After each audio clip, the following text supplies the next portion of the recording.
Allimpunchay kachuntukuywanapa kunanpiqa yaykurispa kasunchik kay kimsa kaq yachaymi.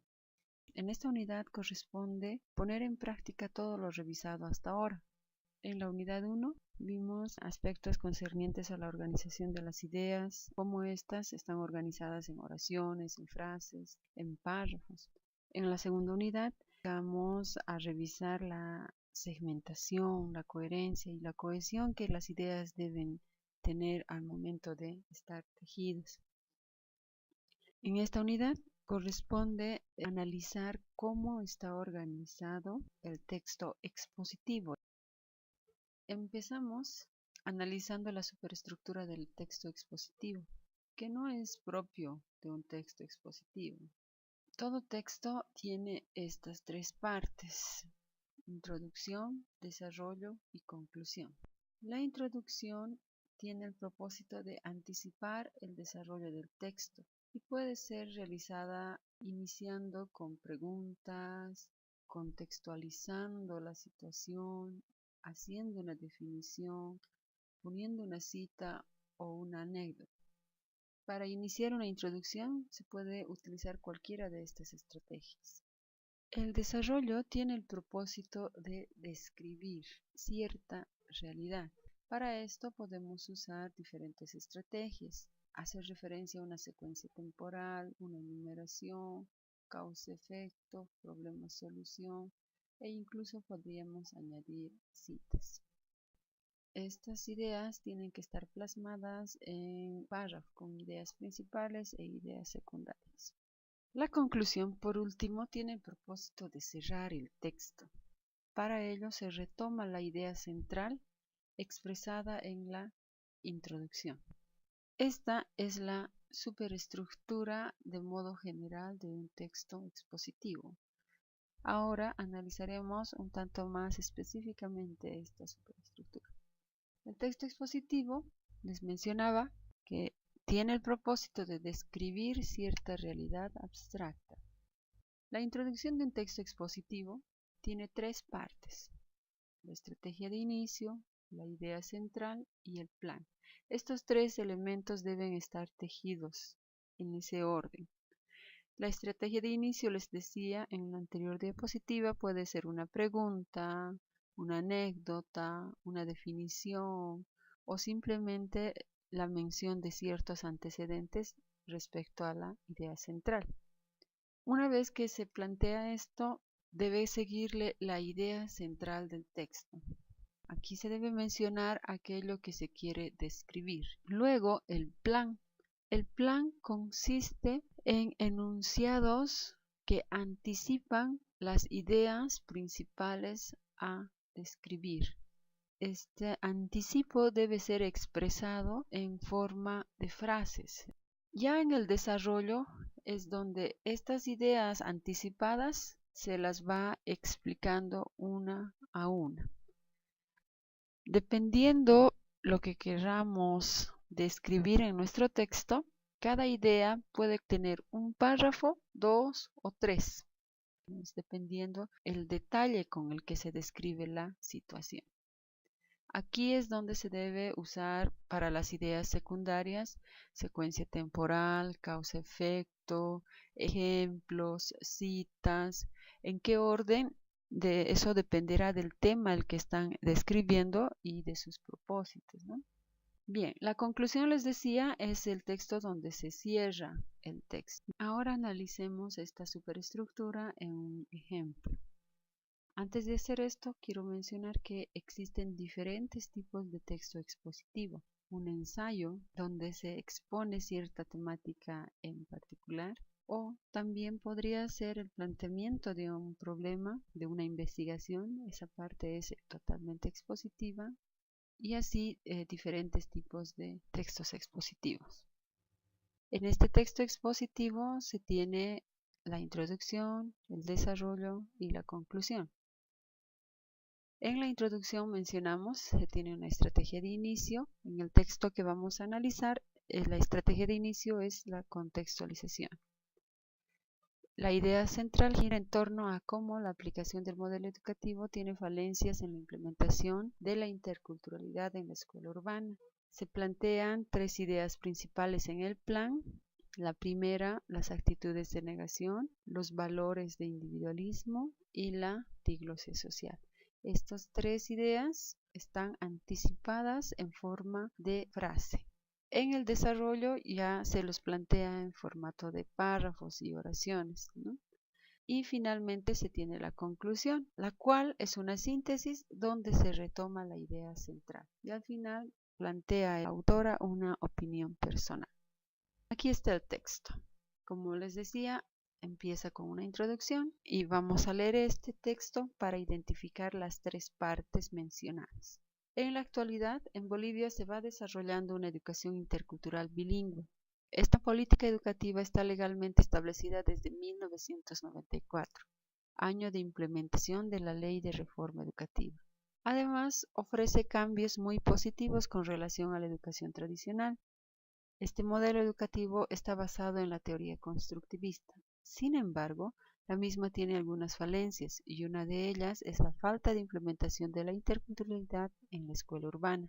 Esta falencia tiene relevada importancia porque en estas aulas existe mayor encuentro cultural debido a las inmigraciones actuales que se dan en el país, lo que implica la presencia de actitudes de negación cultural, valores de individualización y diglosia social. La introducción tiene su estrategia de inicio, que en este caso sería hasta aquí.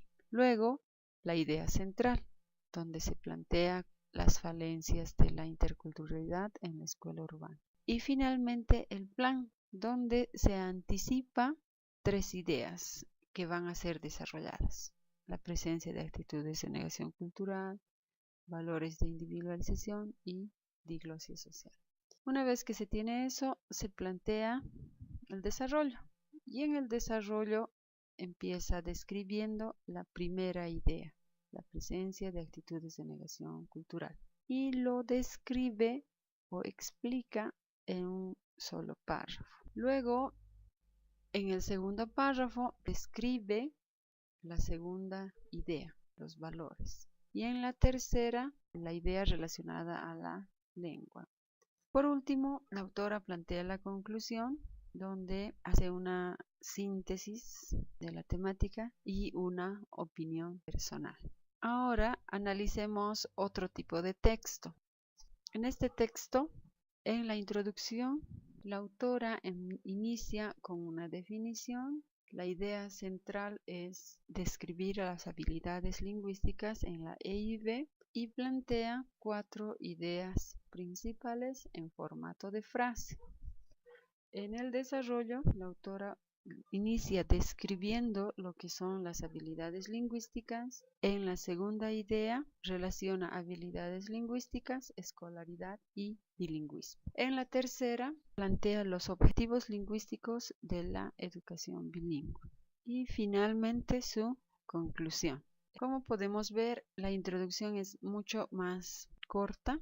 Su estrategia de inicio es una definición, hasta aquí. Luego plantea la idea central y finalmente el plan.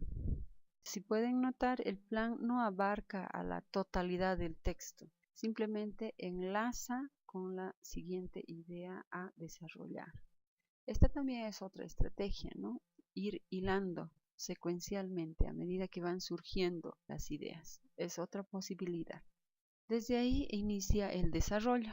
Toda esta primera parte, fíjense, lo hace en 2, 3, 4, 5. Todo esto es la idea principal. La autora recurre a párrafos cortos, un poco más extensos, y otra vez finaliza con un párrafo corto, añade un cuadro para explicar o describir lo que son las habilidades receptivas y productivas. Luego describe la segunda idea principal, que es manejo de las habilidades lingüísticas al inicio de la escolaridad, y va describiendo.